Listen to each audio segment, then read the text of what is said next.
professional gladiators versus the chumps, right? Versus the slaves or people kind of thrown into the ring, which didn't go very well for them. Baths. So there's an Eastern idea of bathing, social bathing, for warm water, medium water, cold water. Complain about the government while you're sitting with men sitting with men, by the way, in these public baths. Circus were actually horse or chariot races. Look, if you're stuck home for a while, hunkered down, Netflix Ben-Hur or something, some of these old classics. Here's an aqueduct. I don't recall where that one is, but you see these sometimes throughout Europe, especially Spain. Oh, there's Kirk Douglas in Spartacus, I think. So,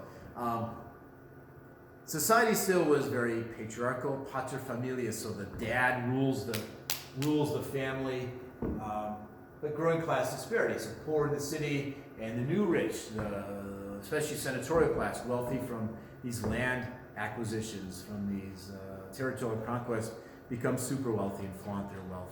One way to flaunt it was by wearing silk. Because we know, it comes all the way from China. Right? Slavery, both rural and urban.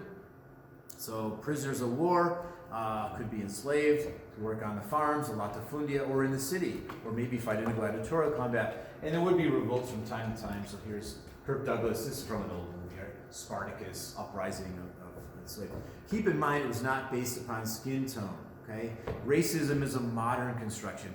Racism based on skin tone by ethnicity, that's something we make up about 400 years ago to justify slavery of people from African origin.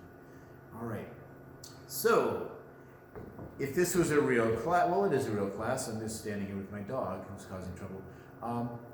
I would at this point ask for questions.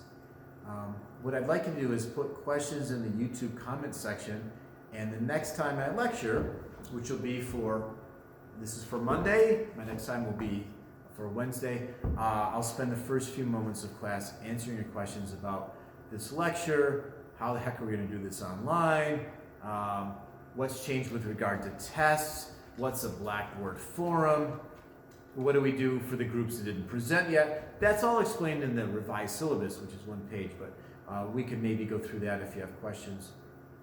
I don't know that I will see you guys in person again, at least this semester. We don't know how long the online modality will be in effect, until further notice is all we've been told. So this might go until the end of the semester. And I feel very bad for the folks graduating. If we don't have an in-person graduation, that'll be really awful. So get used to this format. Not that you would really want to, but you could obviously watch this a couple times. Unlike in person, right? You can rewind and kind of find out what's going on.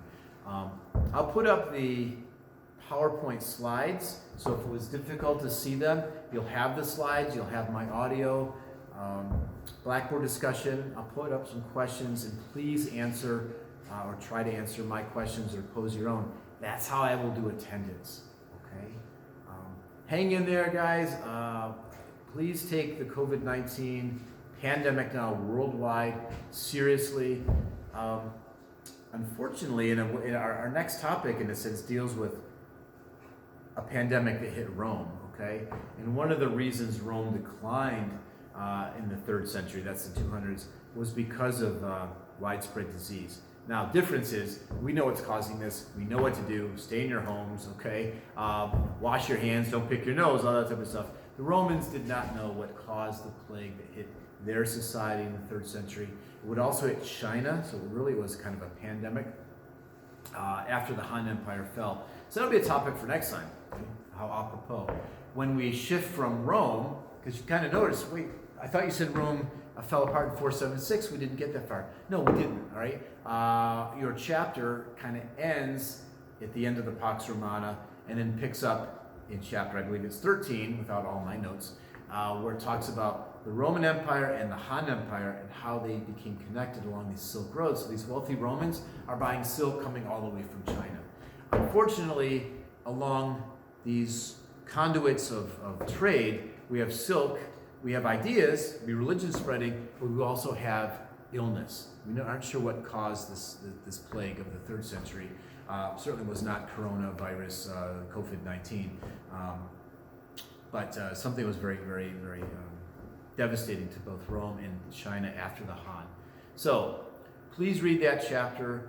I feel like we're now caught up. We did, in a sense, lose a day. We kind of gained a lot of knowledge from our presenter on Friday, but we lost this lecture. So back on schedule now. This is Monday's lecture. Wednesday and Friday we'll get into the next chapter on Rome and China.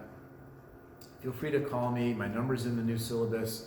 Email me. Let's try to get through this together. All right? Hope you guys are all staying healthy. All right, take care. Bye.